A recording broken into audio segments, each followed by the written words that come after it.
शिवो अहं कैवल्यो अहं मात्रो अहं ओंकारो अहं परमानंद स्वरूपो अहं विश्वरूप सर्व प्यारो अहम का स्वरूप है। तो आज रविवार है, विवेक चूड़ामणि। भगवान शंकराचार्य जी इसमें क्या कह रहे हैं, उसमें अपना आत्मा का निरूपण भी हो गया था कि कैसा है आत्मा और अनात्मा कैसा है, ये निरूपण हो गया था।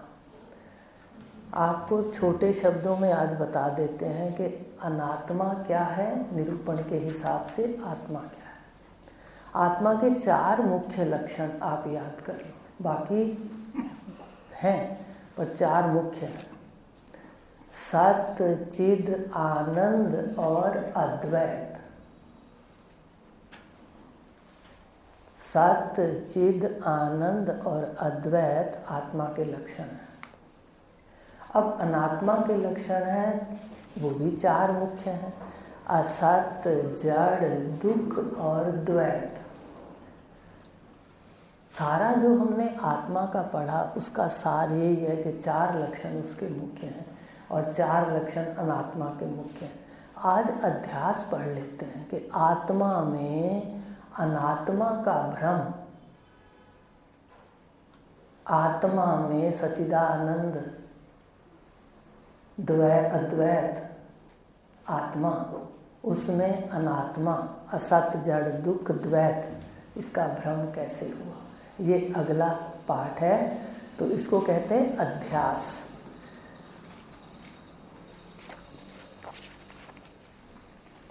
तो आज अध्यास का निरूपण करेंगे कि अध्यास क्या है। इसमें कहा गया पुरुष का अनात्म वस्तुओं में, अनात्म वस्तु समझा दी, 4 में आपको सार दे दिया, सारा सुना हुआ। अनात्म वस्तु में असत, इस आत्म बुद्धि अहम, आत्म वस्तुओं में अहम इस आत्म बुद्धि का होना ही जन्म मरण क्लेशों की प्राप्ति है। ये अज्ञान से प्राप्त हुआ, जिसके कारण ये जीव इस असत शरीर को समझ करके, सत्य समझ करके, इसमें आत्म बुद्धि रख के सारा दिन, उदाहरण रेशम के कीड़ों का दिया, ये विषयों द्वारा इसका पोषण, मार्जन और रक्षण करता रहता है। सबसे पहले अध्यास हो गया, भूल हो गई। जैसे रस्सी में सांप को देखा तो दिखाई जो दिया वो भी वहाँ नहीं है, और जो ज्ञान हुआ वो भी वहाँ नहीं है। देखना भी मिथ्या और उसका ज्ञान भी, जो हमें ज्ञान हुआ वो भी मिथ्या। तो ये जो अनात्म है शरीर, इसमें अहम बुद्धि, अनात्म शरीर में अहम बुद्धि का होना ही अध्यास है, भूल है, भ्रांति है, अविद्या है। ये सारे नाम एक के ही हैं। कोई परिभाषा पूछे तो ये अनात्म में, इस शरीर में आत्म बुद्धि हो जाना, यही भूल है, यही अविद्या है, यही अध्यास है, यही भ्रांति है। ये सारे एक के ही नाम है। और ये सारे जगत में जन्म से होती है।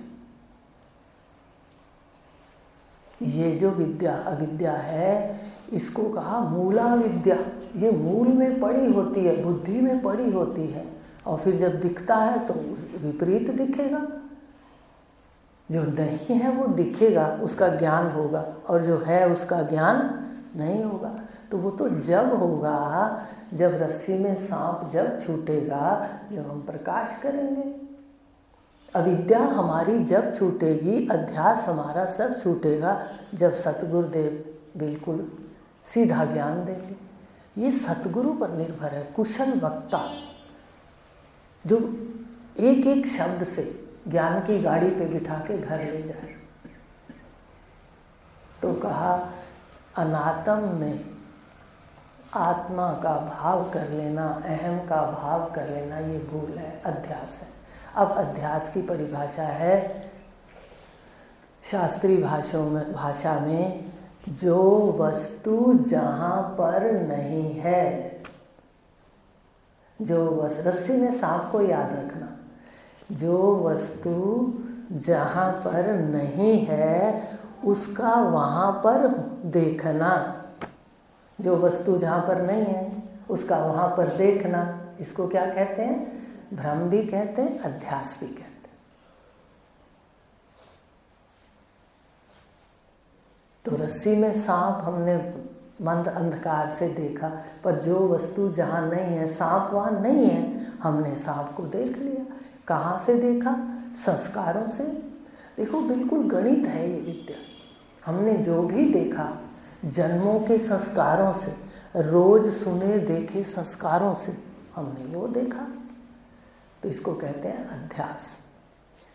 अब कहा और इस अध्यास के कारण ही इस शरीर को मैं माना, आत्मा माना, भाव बनाए और कुछ नहीं किया, केवल भाव बनाए और हम इसी के लिए जीने लग गए। इसको खुश करने के लिए, इसके लिए ही सब कुछ किया, पाप भी कर दिया, पुण्य भी कर दिया।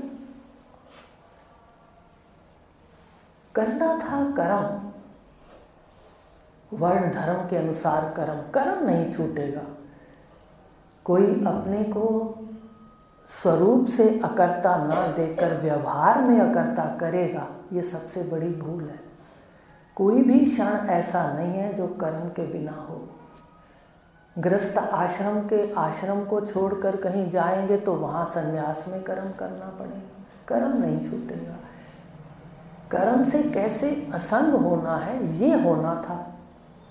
कर्म तो वर्ण और धर्म के अनुसार चलेंगे, जब तक इंद्रियां हैं व्यवहार होगा, तो उसमें शोधन हो जाएगा। ज्ञान से हमारे शोधन हो जाएगा। मन में पड़े हुए जो भी संस्कार हैं उनको हम शोधन कर लेंगे, गलत को निकाल देंगे, विपरीत को और सही को जगह दे देंगे। ये होगा ज्ञान से कार्य। फिर गुरुदेव महावाक्य का शोधन ही करते जाना है। फिर गुरुदेव महावाक्य का शोधन करा के घर में बिठा के अपने स्वरूप को मुक्त दिखा देंगे कि तू कहाँ भाग रहा था। मुक्त तो तेरा अपना स्वरूप है। तेरी भूल से जन्म रहा था, मर रहा था। जन्मता भी नहीं, मरता भी नहीं, पर कहता रहता है। मनन कर लेना जाके। मर जाता तो आज कैसे बैठा होता। तो कहने का भाव, सारी भूल को ही अध्यास कहते हैं। और इसी शरीर की रक्षा के लिए, इसकी पुष्टि के लिए ये पाप पुण्य कर देता। इसलिए सावधान होना है हम। मूढ़ पुरुषों को तमोगुण के कारण अन्य में अन्य बुद्धि हो जाती है। देखो ये अविद्या जो है ये जन्म से ही होती है, ये अनादि है। जब से परमात्मा है, जब से अविद्या भी है, अज्ञान भी है, माया भी है, अव्यक्त भी है। इस सारे को एक ही बात है, माया को ही कहते हैं, अज्ञान को ही। ये नाम है उस शक्ति के। अविद्या कह दो, माया कह दो, अव्यक्त कह दो। तो ये परमात्मा के साथ साथ, जब से परमात्मा है, जब से अविद्या है। तो इस अविद्या से मुक्ति पाना ये कर्म, सुंदर कर्मों का काम है। मूढ़ पुरुष जो तमोगुणी हैं वो इसको नहीं प्राप्त कर सकते। वो अगर बैठ जाते हैं, कर्म तो शुद्ध कर लेते हैं, सीढ़ी तो चढ़ जाते हैं, पर अपने स्वरूप में स्थित नहीं हो सकते, समय लग जाता है। तो कहा पहली सीढ़ी देखो कर्मों से तो जाती है, कर्मों से जाती है, याद रखना। कर्म, उपासना, योग ये परंपरा साधन है। ये जरूरी साधन है, आपको चढ़ के आना पड़ेगा, चाहे आप पिछले जन्म चढ़े हो या आज आपका मन करता है कि मैं ये कर लूँ वो कर लूँ। भले करो, कोई पाप नहीं है, पर ज्ञान पढ़ो और विवेक करो। विवेक वाली बुद्धि आपको छुड़ाएगी। माया के कार्य हैं सब, चाहे वो हमारे देव हों। सुनने की बड़ा दिल रखना। क्यों? यहाँ ये नहीं कह रहे, यहाँ इसलिए आपको बता रहे हैं कि क्या चीज़ सत्य है उसमें मन को रखो। करना है वो कोई बात नहीं, करना पड़े तो देव भी पूजने योग्य। घर में कोई कार्य होता है शुभ तो देवताओं का स्थान दिया जाता है, असंग होके कर लो, लेकिन पता होना चाहिए हम क्या कर रहे हैं। माया जब परमात्मा से प्रगटी तो सबसे पहले माया से देव सृष्टि निकली सतोगुण की, उसके बाद रजोगुण सतोगुण मिला करके सत दबा दिया, तमोगुण मलिन सतोगुण जिसको कहते हैं, ये खानिया मनुष्य शरीर हुआ। तमोगुण से फिर दानव, तो माया से प्रकट हुए। हम पूजन करते हैं तो हम उनकी आंखों में देखें कि आंखों में कौन बैठा है, वो चेतन है। ये जो जितने भी आकार हैं ये माया के हैं। अब जो जिसको पसंद है वो पूजे, पर किसी से झगड़ा आदि ना करे। उसको पता हो बैठा एक है और रूप अनेक है। अब देखो बैठा एक है और रूप क्या है सब में, आंखों में एक ही तो दिख रहा है, अस्थि है। अस्थि ही अंतःकरण से अलग अलग भास रही है, और जैसा अंतःकरण है वैसा आकार है। मति जो बुद्धि है उससे आकार है।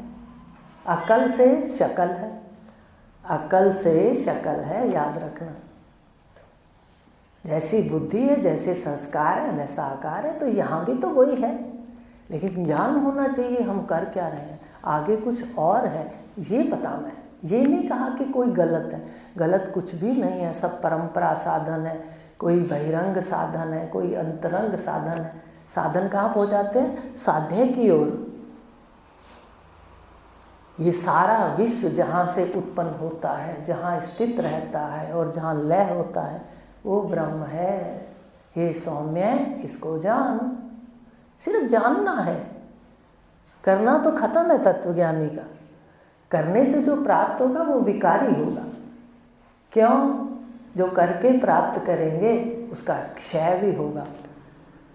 करके कोई चीज़ प्राप्त करेंगे, कोई भी चीज़ करके प्राप्त करेंगे, मकान बनाएंगे, कोई पूजा पाठ करेंगे, जितने समय की पूजा पाठ होगी फिर वो धीरे धीरे उसको खर्च कर देंगे। ले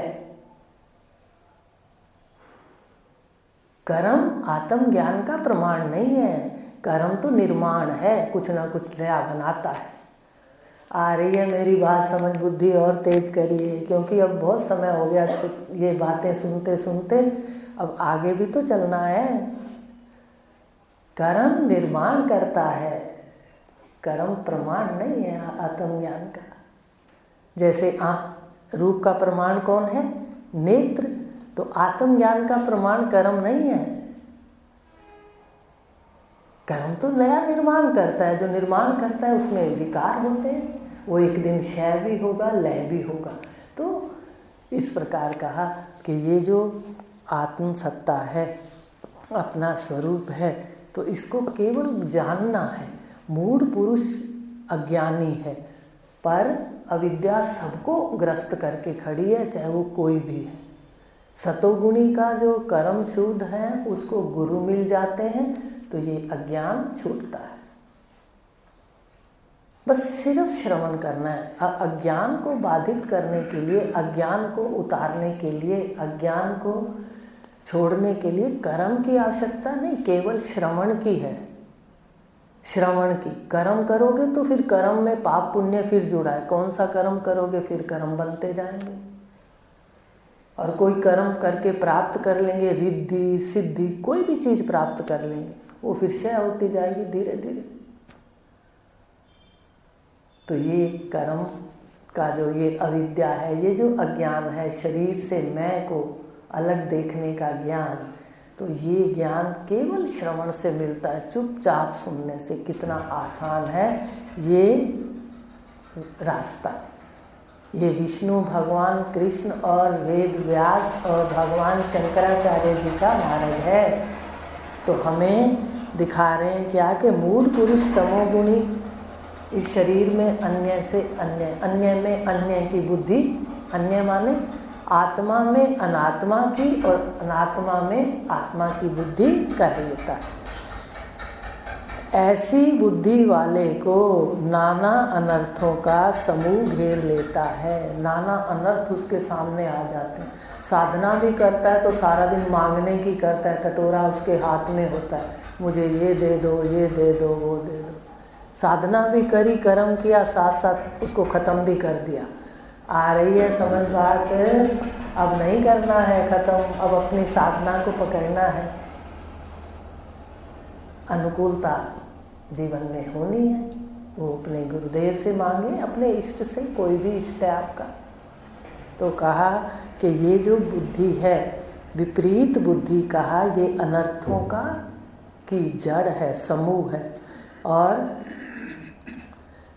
ये ही बंधन है। देखो बंधन का क्या बनाया हमने, भाव बनाया, बंधे कहीं नहीं आप। कोई जीव यहाँ से जब शरीर में रहता है वो व्याप्त होता है। आप देख लो, आपको बहुत बार बताया है कि शरीर में पांचों तत्व माया के और ईश्वर का अंश जीव चेतन, तीन गुण, ये 9 सब में है। 5 तत्व और 3 गुण का शरीर है, सारे शरीर में व्याप्त है। अग्नि सारे शरीर में व्याप्त है, वायु सारे शरीर में व्याप्त है, पृथ्वी सारे शरीर में व्याप्त है, जल सारे शरीर में व्याप्त है, चेतन सारे शरीर में व्याप्त है, मन सारे शरीर में व्याप्त है। जैसा आकार शरीर का है वैसा ही मन का है, वैसा ही बुद्धि का है, वैसे ही अहंकार का है। देखो कैसा ये डब्बा है, एक शरीर, डब्बे में डब्बा, डब्बे में डब्बा, ऐसे इतने पड़े, और उसके बीच में आत्मा छुपा हुआ। फिर कह दिया हृदय रूपी गुफा में आत्मा छुपा। तो क्या कहा, ध्यान से देखें कि जब सारे शरीर में सारा कुछ व्याप्त है, इसलिए इसको ईश्वर का अंश कहा गया। माने माया भी है ईश्वर की उपाधि और चेतन भी है, ईश्वर का अंश। अपने को जान लो। तो हम देखें ना, सारे शरीर में अग्नि व्याप्त है, पर दफ्तर कहाँ है अग्नि का, बताया हुआ है बहुत, आँख है। देखो सारे शरीर में जल व्याप्त है, दफ्तर कहाँ है उसका, विशेष जीवा। सारे शरीर में वायु व्याप्त है, पर दफ्तर कहाँ है उसका, त्वचा। सारे शरीर में चेतन व्याप्त है, पर दफ्तर कहाँ है, हृदय। कहा कल के पाठ में भी शाम को पढ़ाया था कि किसी ने पूछा ईश्वर कहाँ है, कैसा है, तो संत ने सीधा कर दिया, भाई तेरे जैसा। माने चेतन भी है उसमें और माया का आकार को ना लेना, शक्ल को ना लेना। ईश्वर मेरे जैसा है, आकार नहीं, वो निराकार है। आपके पास तत्व भी निराकार हैं, आकाश, अग्नि, वायु, जल, पृथ्वी। और फिर उसमें विशेष देख लो, है सारे दफ्तर, कार्य का व्यवहार यहाँ होता है दफ्तरों में बैठ के हर तत्वों का। और व्याप्त चेतन भी है, तो उसका कहाँ है, हृदय में स्थान है। देखो ना, एक मशीनरी है, अगर हम इसको जितना बार बार अध्ययन करेंगे, बार बार इसका मनन करेंगे, एक दिन अलग दिखेगी। और जो जड़ है आप देख लोगे। उदाहरण दिया था, तवे में से अग्नि, तवे को उतार दो, अग्नि से तवा जलाता ही नहीं। ऐसे इसको चेतन से भिन्न करके विवेक करके देख लो तो ये जड़ है। इसलिए कहा कि मैं का, आत्मा का इस शरीर में, अनात्मा में मैं कहना ये अध्यास है। और अनात्मा का आत्मा में गुणों को कह देना ये अध्यास है। आत्मा का अनात्मा में और अनात्मा का आत्मा में उसके गुण धर्म को देखना ये अध्यास है, ये भूल है। तो इस प्रकार कहा कि ये शरीर, ये बंधन क्या है? सिर्फ इसको मैं मान लेना, अनात्म शरीर में अहम बुद्धि कर लेना, यही सारी बातें हैं बंधन। अब अखंड नित्य अद्वय बोध शक्ति से स्फुरित होते हुए अखंड ऐश्वर्य संपन्न आत्म तत्व को यह तमोमयी आवरण शक्ति इस प्रकार ढक लेती है जैसे सूर्य मंडल को राहु। सूर्य मंडल को राहु भी ढक लेता है, बादल भी ढक लेते हैं। बादल बहुत आसान है देखने, बादल सूर्य को ढक लेते हैं। आज देख लो आप, कहते भाई सूर्य उदय नहीं हुआ, हम कहते आज सूर्य नहीं उगा, पहले तो ऐसे कहते थे सूर्य नहीं हुआ, आज नहीं बोलते। सूर्य तो उदय है पर बादलों ने उसको देखने नहीं दिया, ढक लिया। ऐसे आत्म सत्ता व्याप्त है सारे शरीर में, हृदय में, पर शरीरों ने, भावों ने, अज्ञान ने उसको ढक लिया। तो अब आपको 4 बातों में बता देते हैं कि कैसे ये जो आत्मा है, शुद्ध चित्त, चिद स्वरूप, ये कैसे इनका अध्यास है। आप इसको 2 बातों में देख लो। शुरू में बताया था सत्य चित आनंद और अद्वैत आत्मा, ठीक है। अध्यास कैसे हुआ? 4 हैं आत्मा के विशेषण, विशेष रूप से, ठीक है। अब उसमें 4 हैं अनात्मा के, आत्मा के लक्षण है सत्य चित आनंद और अद्वैत। अनात्मा के इसके विपरीत है असत्य, जड़, दुख और द्वैत। अब 2-2 कर दो इनको, देखो 2 इधर हो गए और 2 उधर हो गए, गड़बड़ हो गई। 2 उधर मिल गए, 2 आत्मा के, 2 अनात्मा पर, और अनात्मा के 2 आत्मा में। सारी वो खिचड़ी बन गई। चावल मिल गए दाल में और दाल मिल गई चावल में, मिल गए। अभी बता देते हैं।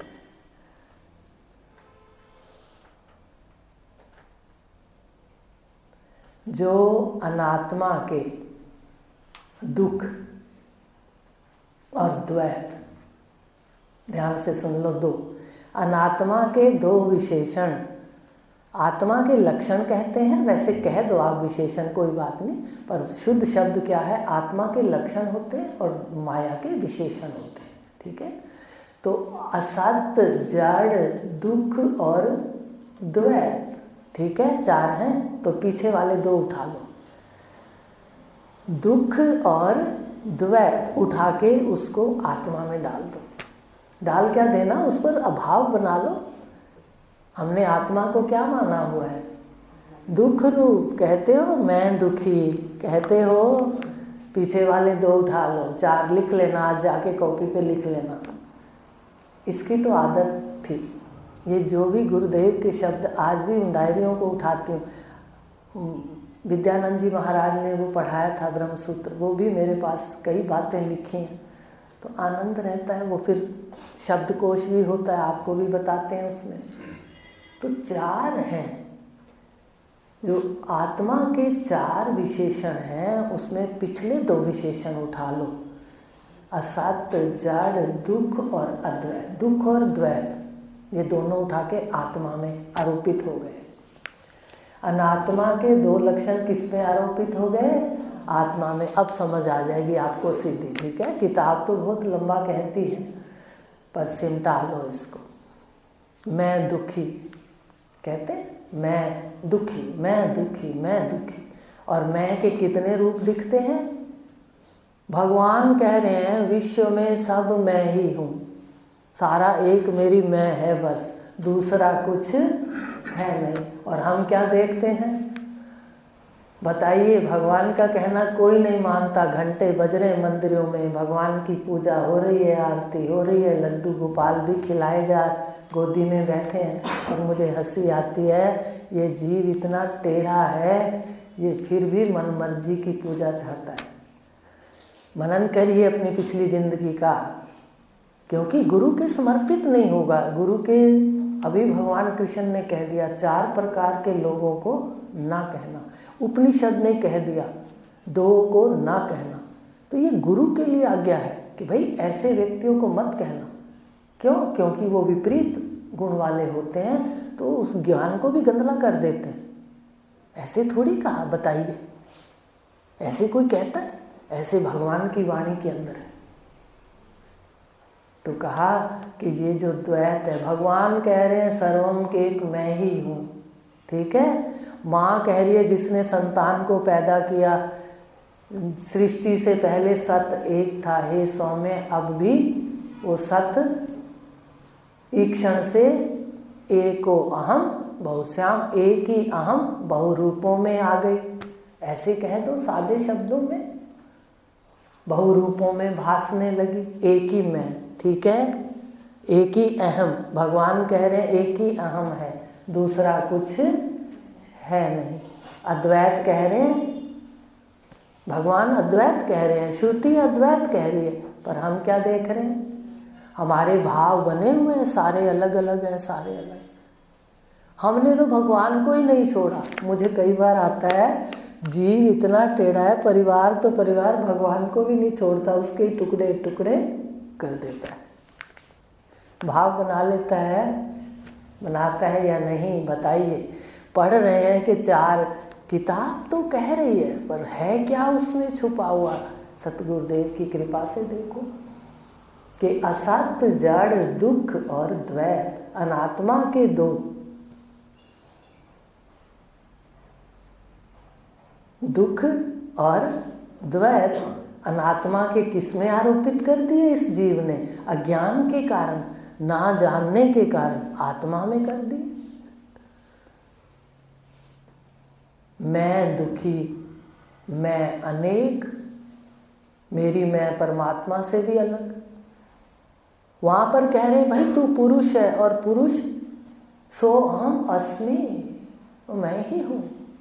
कहा श्रुति में तत्वम असि अहम ब्रह्म अस्मि, पर ये कहाँ सुनता है? ये तो वो अपनों बाहर वाले संसार की सुनता है, माया की सुनता है, बस। फिर पहली बात तो कर्म इतने उज्जवल नहीं होते, बड़े भाग्य से ऐसे गुरु मिलते हैं जो जीव को रास्ता दिखाएं। बाकी शोधन कराते हैं, शोधन कराते हैं, कर्म शोधन, करण शोधन, पदार्थ शोधन और महावाक्य शोधन। महावाक्य शोधन तो तत्वज्ञ पुरुष कराते हैं। आखिर में सारी सीढ़ियां जब चढ़ के आते हैं तो महावाक्य शोधन करा के साक्षात कराते हैं गुरुदेव, सतगुरुदेव। लेकिन पहले तो ये सब ईश्वर के दूत हैं, जो अलग अलग गुरु हैं, वो यही कराते हैं, साधकों को आगे क्लास में भेजते हैं। तो कहा कि ये जो असत जड़ दुख और द्वैत है, इसके 2 उठाकर अनात्मा के विशेषण आत्मा में आरोपित कर दिए। द्वैत भी देखा आत्मा में और दुख भी देखा। अब 2 रह गए आत्मा वाले, पहले उठा लो, ठीक है। 2 अनात्मा के कौन से उठाने हैं? आखिर वाले 4 लिख के। और सत और चिद किसके लक्षण हैं? सत सदा रहना और सदा जानना, ब्रह्म प्रकाश का पहला श्लोक। सदा रहना सदा जानना, ये उठा करके कहाँ कर दिए हमने? शरीर में कर दिए, अनात्मा में। सत भी शरीर दिखाई देने लगा और ज्ञान स्वरूप भी शरीर दिखाई देने लगा। ये जानते हुए दिखाई देने लगे। ज्ञानेंद्रियां जानती हैं विषय को, मैं जानता हूं, ज्ञानेंद्रियां चेतन है। तवे वाली बात आ गई कि अग्नि तवे में व्याप्त हो गई तो धर्म किस में दिखने लगे? उस तवे के अंदर, तवे में दिखने लगे धर्म। आत्मा के धर्म किस में दिखने लगे? आत्मा के लक्षण किस में आरोपित कर लिए? इस तवे में। जड़ है ये। तवे का उदाहरण इसलिए भी दिया होगा ऋषियों ने कि जब भी है ये, अगर इसको अग्नि से उतारा तो ये कालख लगा देगा, माने कर्मों को गलत कर देगा। आ रही है समझ बात? कितना ज्ञान प्रखर है। सिर्फ आने मात्र से हमारा हृदय परिवर्तित होने लग जाता है, कर्म शोधन होने लग जाते हैं, धर्म जो भी है। समय तो लगता है लेकिन शुरू हो जाते हैं। आप इसका मनन करके आना अगले रविवार, क्या ऐसा होता है, क्या हुआ है। तो 4 आत्मा के लक्षण, 4 अनात्मा के विशेषण। आत्मा के 2 सतचित अनात्मा में आरोपित कर दिए। किसने? ये बैठा है जो मन इंद्री वाला, जिसको जीव कहा, इसने कर दिए। करा, किसी ने तो नहीं किए, हम नहीं किए अज्ञान से।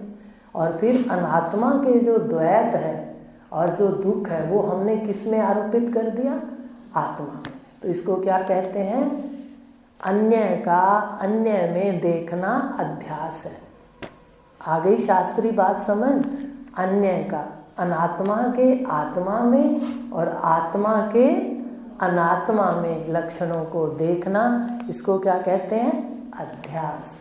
तो ये है अध्यास, जो भगवान शंकराचार्य जी कह रहे हैं।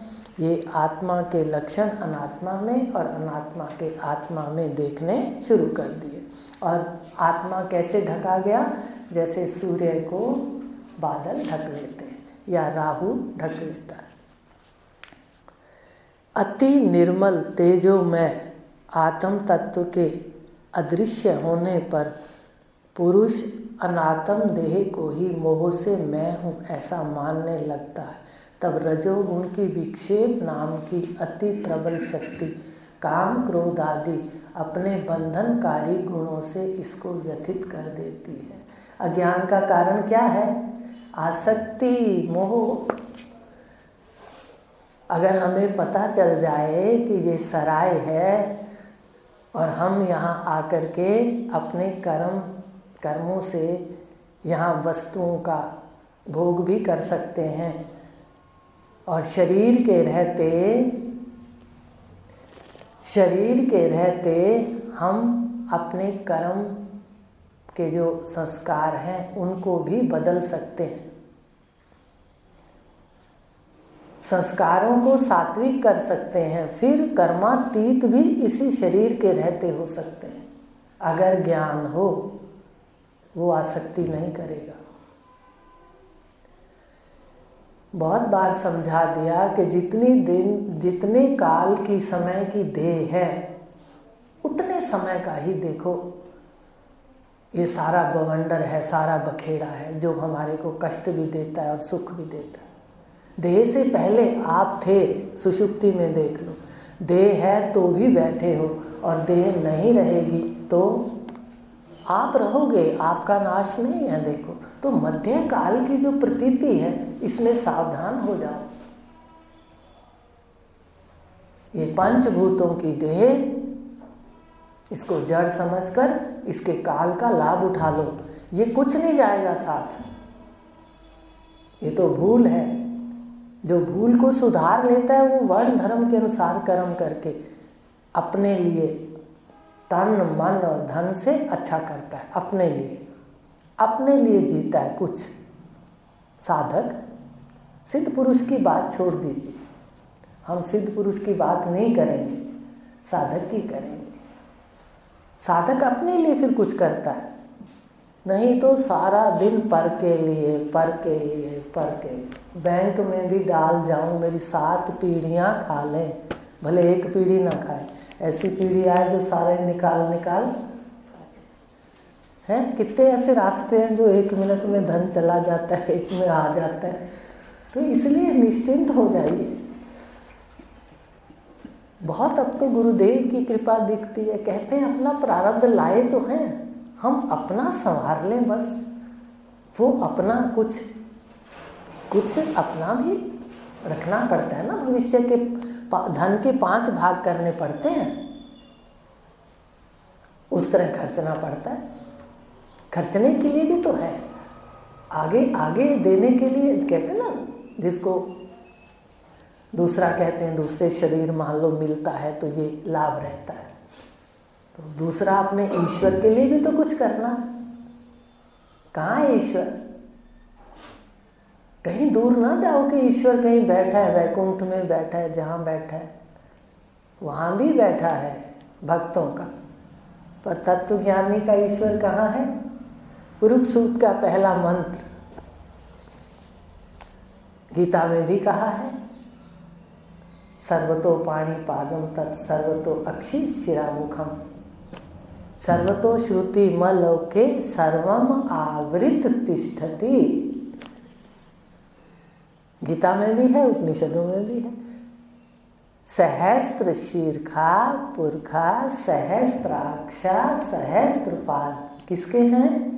ईश्वर के। तो यही सामने तो है, एवेदम सर्वम।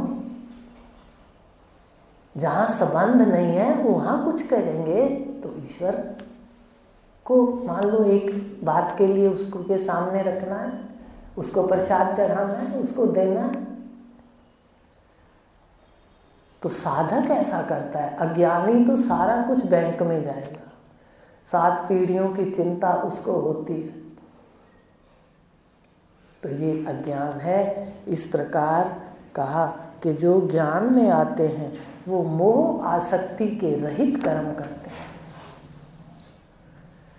भक्ति के, अपने इष्ट की, गुरु की भक्ति के सहित, ज्ञान के सहित कैसा कर्म होना चाहिए ये भी आप अपनी किसी डायरी में लिख लेना सुन के। ज्ञान के सहित कौन सा कर्म मोक्ष दिलाता है? कौन सा कर्म मोक्ष की ओर ले जाता है? ज्ञान के सहित अपनी भक्त इष्ट या सतगुरुदेव, सतगुरुदेव ही ब्रह्म है, सतगुरुदेव ईश्वर के रूप में, सतगुरुदेव ही जिनको हम सतगुरुदेव कहते हैं उन शरीर में बैठे हुए को कहते हैं। ज्ञान सहित, भक्ति सहित और आसक्ति रहित ऐसा कर्म मोक्ष की ओर ले जाता है। और ये कर्म की जो ताकत है वो सतगुरुदेव पैदा करते हैं। हमारे अंदर कोई ताकत नहीं कि हम आसक्ति के बिना कार्य कर लें। आसक्ति बहुत लंबी रहती है, इसलिए भगवान को कहना पड़ा जन्म लग जाते हैं निष्ठा में। आप देखिए, आप घर जाके देखना, जड़ पदार्थों से आसक्ति जल्दी छूटती है पर चेतन से आसक्ति, देख लेना ना जाकर, पर साक्षी हो जाया करो छलांग लगा के। आसक्ति के क्या हो तुम? साक्षी। बचा दिया गुरुदेव ने। आसक्ति अपने स्थान पर पड़ी है, मैं कौन हूँ? उससे भी ऐसे छूटेगी। कोई कहे समाप्त हो जाएगी आसक्ति, हम नहीं कह सकते। साधक हैं, अपने साधक साधना में रहे। तो इस प्रकार कहा कि जो मैं हूँ ये मोह शरीर में आ गया, आसक्ति कर्मों में आ गई, अपनों में आ गई, पदार्थों में आ गई। ये कारण क्या है? मूल अज्ञान। क्या ज्ञान? आत्मा के विशेषण अनात्मा में और अनात्मा के विशेषण आत्मा में देखने से, अज्ञान से, अध्यास से मोह और आसक्ति भर गई। और मोह आसक्ति से जो कर्म होते हैं वो पाप से भी विधे होते हैं। पुण्य में भी करते हैं, पुण्य भी करते हैं, ऐसी बात नहीं, पर पाप से भी विधे। इसलिए वो ज़्यादा पाप के कर्म हो जाते हैं वासना से, तो हमारे बंधन का कारण है। ये आज इतना लेंगे। और वो क्या रखते हैं जीव को, ये लक्षण है, अपने घर जाके देखना। वो मन को व्यथित रखते हैं, कष्ट में रखते हैं, सारा दिन उथल पुथल में रखती है आसक्ति और मोह। घर जाके देखना, आसक्ति है, मोह है, तो मन कभी भी शांत नहीं रहेगा। आज इतना लेंगे। ओम पूर्णमद